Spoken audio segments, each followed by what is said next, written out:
اشہدو اشہد اللہ الہ لا الہ الا اللہ الا اللہ وحدہ لا شریک لہ لا شریک لہ محمدًا ان عبدہ ورسولہ۔ جماعت احمدیہ مسلمہ میں شامل ہونے کے لیے چوتھی شرط: بیان فرمودہ مسیح موعود و مہدی موعود حضرت مرزا غلام احمد قادیانی علیہ الصلاۃ والسلام۔ بیعت کنندہ سچے دل سے عہد اس بات کا کرے کہ عام خلق اللہ کو عموماً اور مسلمانوں کو خصوصاً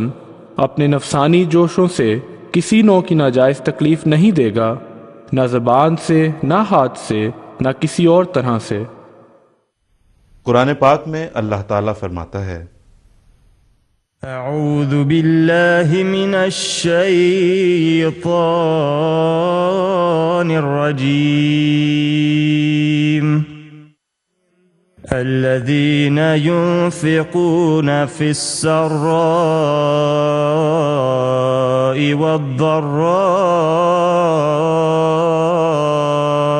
والکاظمین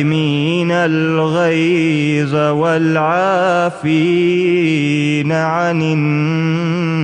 الناس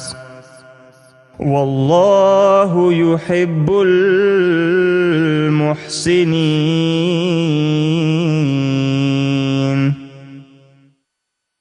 وہ لوگ جو آسائش میں بھی خرچ کرتے ہیں اور تنگی میں بھی،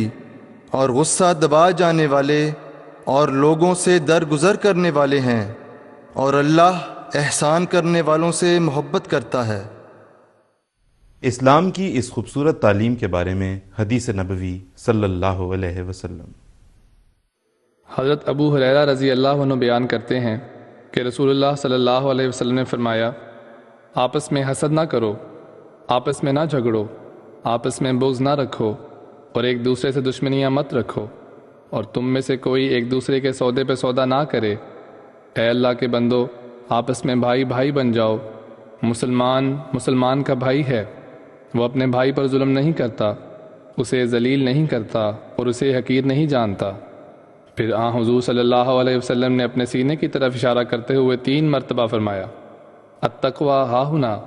یعنی تقویٰ یہاں ہے۔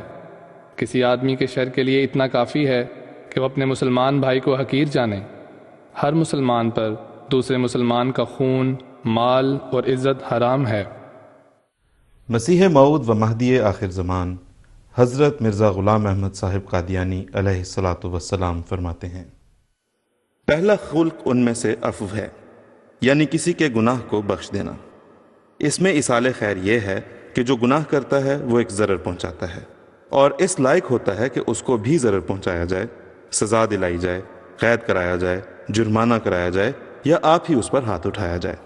پس اس کو بخش دینا، اگر بخش دینا مناسب ہو تو اس کے حق میں ایصال خیر ہے۔ اس میں قرآن شریف کی تعلیم یہ ہے کہ والکاظمین الغیظ والعافین عن الناس، اور جزاء سیئۃ سیئۃ مثلھا فمن عفا واصلح فاجرہ علی اللہ، یعنی نیک آدمی وہ ہیں جو غصہ کھانے کے محل پر اپنا غصہ کھا جاتے ہیں اور بخشنے کے محل پر گناہ کو بخشتے ہیں۔ بدی کی جزا اس قدر بدی ہے جو کی گئی ہو، لیکن جو شخص گناہ کو بخش دے اور ایسے موقع پر گناہ کو بخش دے کہ اس سے کوئی اصلاح ہوتی ہو، کوئی شر پیدا نہ ہوتا ہو، یعنی عین عفو کے محل پر ہو نہ غیر محل پر، تو اس کا وہ بدلہ پائے گا۔ امام جماعت احمدیہ عالمگیر امیر المومنین حضرت مرزا مسرور احمد صاحب خلیفۃ المسیح الخامس ایدہ اللہ تعالی بنصرہ العزیز نے فرمایا: اس شرط سے واضح ہے کہ غصے میں آ کر، مغضوب الغضب ہو کر، اپنی انا کا مسئلہ بنا کر، اپنی جھوٹی غیرت کا اظہار کرتے ہوئے نہ ہی اپنے ہاتھ سے نہ ہی زبان سے کسی کو دکھ نہیں دینا۔ یہ تو ہے ہی ایک ضروری شرط کہ کسی مسلمان کو دکھ نہیں دوں گا، یہ تو ہمارے اوپر فرض ہے، اس کی پابندی تو ہم نے خصوصیت سے کرنی ہی ہے، کیونکہ مسلمان تو ہمارے پیارے محبوب، پیارے آقا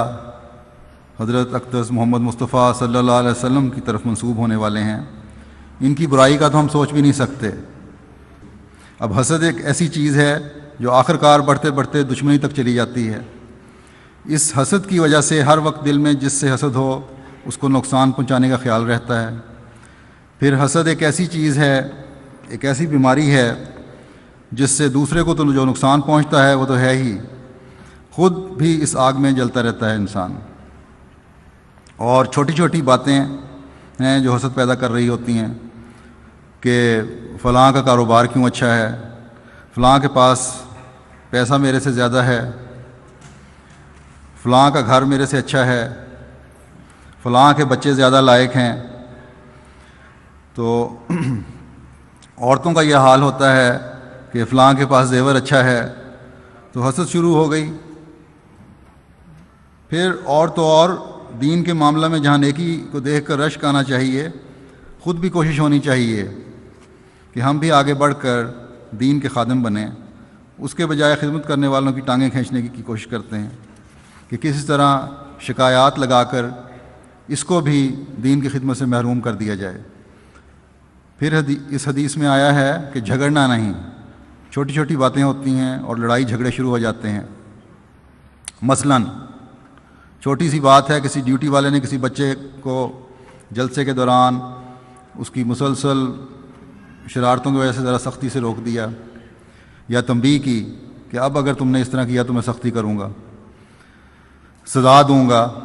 تو قریب بیٹھے ہوئے ماں یا باپ فوراً بازو چڑھا لیتے ہیں، اور یہ تجربے میں آئی ہیں باتیں،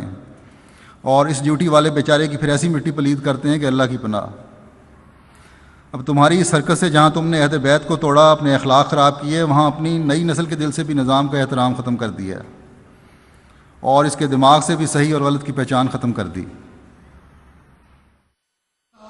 استغفر اللہ ربی من کل ذنب واتوب الیہ، استغفر اللہ ربی من کل ذنب واتوب الیہ۔